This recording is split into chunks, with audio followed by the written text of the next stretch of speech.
আমরা যে প্রজাপতিগুলো দেখি, প্রজাপতিগুলো খুবই সুন্দর, খুবই আকর্ষণীয় লাগে, ধরতে মনে মনে চায় এই প্রজাপতিগুলো। কিন্তু এই প্রজাপতি হওয়ার প্রক্রিয়াটি খুবই খুবই অদ্ভুত।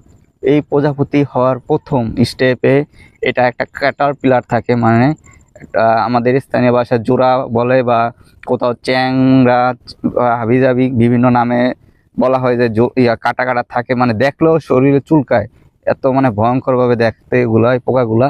এই পোকাগুলা বিভিন্ন গাছের পাতা, রস বা কিছু খেয়ে এগুলা থাকে। এগুলা আস্তে আস্তে অনেক দিন কাটানোর জন্য স্টোর করে রাখে নিজের শরীরে, অনেক খেয়ে পরে একটা ঢালের ভিতরে এমন ভাবে থাকে, একটা আস্তে আস্তে এটা সুরঙ্গ হয়ে যায়, সুরুং। তারপরে এটা থেকে একটা ম্যাথ হয়ে যায়, ম্যাথ থেকে 21 বা 20 দিন পরে এটা থেকে একটা সুন্দর প্রজাপতি, কিউট একটা প্রজাপতি তৈরি হয়ে যায়। খুবই খুবই অসাধারণ একটা প্রক্রিয়া এই এই প্রজাপতি হওয়ার।